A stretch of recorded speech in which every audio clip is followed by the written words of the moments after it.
Bonjour et bienvenue dans ce 16e épisode du Journal d'une agoraphobe. Je suis ravie de vous retrouver ou de vous accueillir si vous découvrez le podcast pour la première fois. Ici, je partage mon expérience d'ancienne agoraphobe. Je ne prétends pas du tout soigner, ce n'est ni ma formation, ni mon métier. Mais si mon humble expérience apporte d'une part quelques pistes pour un certain nombre d'entre vous et qu'elle contribue à une certaine libération de la parole sur un sujet qui stigmatise bien trop de personnes, eh bien, mission accomplie. Avant de plonger dans le sujet du jour, je vous fais un rapide retour en arrière. La semaine dernière, j'ai ouvert une petite parenthèse pour parler d'un sujet qui me tient à cœur: la réaction de l'entourage face aux problèmes de santé mentale. Mais aujourd'hui, je reprends le fil de notre histoire. J'en étais à cette découverte un peu brutale que mon anxiété provenait en partie de ce sentiment de stagner, de ne rien construire et de tout remettre à plus tard. Aujourd'hui, on appelle ça la procrastination. Mais à l'époque, ce mot n'était pas vraiment en vogue et avec ma psy, on a donc conclu que j'avais un souci d'autodiscipline. Et pourtant, je n'étais pas inactive. Je menais une vie bien remplie entre mes obligations familiales et professionnelles que j'assumais pleinement. Mais ma psy a pointé un élément essentiel. Je faisais seulement ce qui était nécessaire. Tout ce qui ne pouvait pas attendre. Mais dès qu'il s'agissait de quelque chose de personnel ou qui demandait un peu d'autodiscipline, ça restait en suspens. Sans pression, sans deadline, je remettais au lendemain. Et de fil en aiguille, rien n'avançait.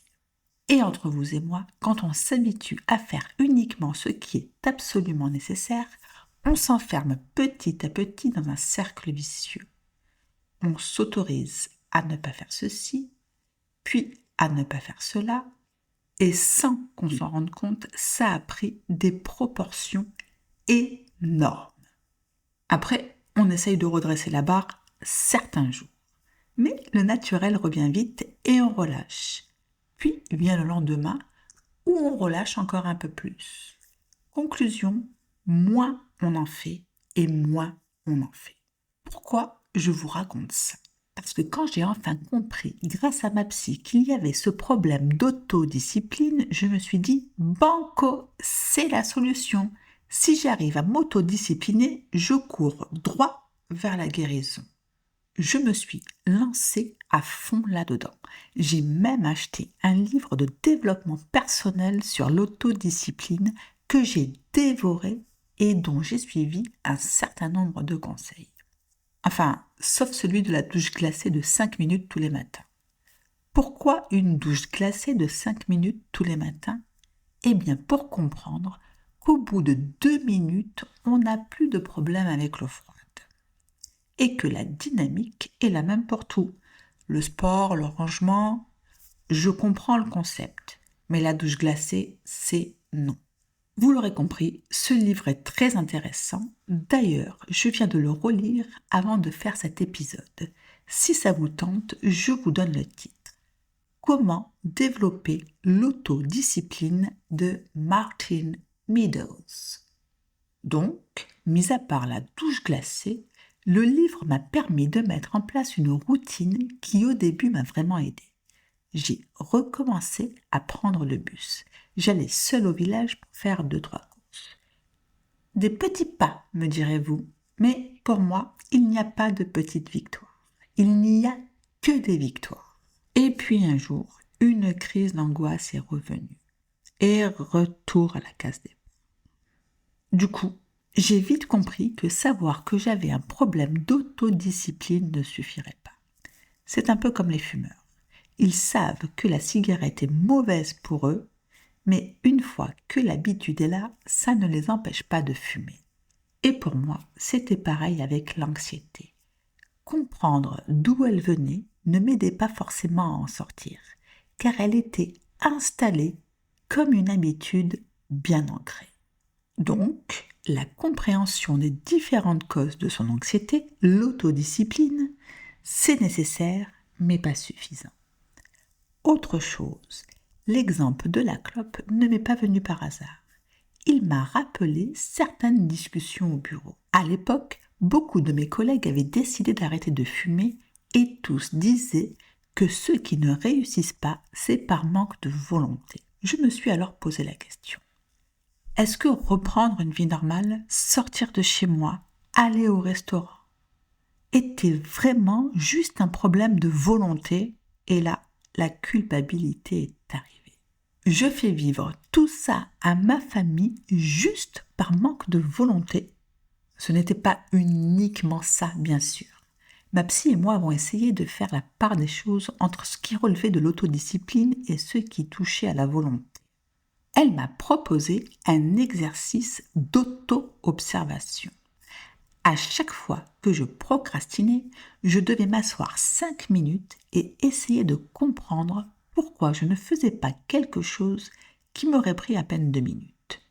Était-ce par fatigue, par flemme, par manque de volonté? Bien évidemment, à chaque fois, je n'avais jamais de réponse claire.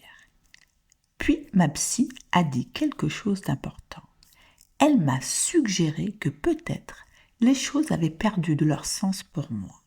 En y réfléchissant, je me rendais compte que malgré ma fille, ma famille et mon travail, j'avais l'impression que ma vie était vide de sens.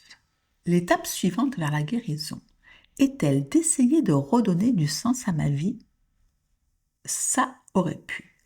Mais entre-temps, dans la mesure où j'étais en pleine recherche des sources de mon trouble anxieux généralisé, je pense que ma psy a essayé de creuser un peu plus. Et un soir, en fin de séance, juste avant que je quitte son cabinet, elle me dit « Vous savez, malgré toutes les souffrances qu'engendre une phobie, le phobique tire toujours bénéfice de sa phobie. » Cette phrase a été un vrai séisme pour moi. Je ne suis donc pas partie sur la piste recherche de sens à ma vie, mais plutôt sur la piste quels sont les bénéfices que je retire de tout cela. Suite au prochain épisode. Avant de se quitter, juste une chose. Si cet épisode vous a apporté quelque chose, ou si vous aimez ce podcast, n'hésitez pas à le noter et à laisser un commentaire. Ça m'aide énormément et ça permet aussi à d'autres personnes qui en auraient peut-être besoin de découvrir le podcast. Et bien sûr, pensez à vous abonner pour ne rien manquer des prochains épisodes. Merci infiniment d'être là et à très vite.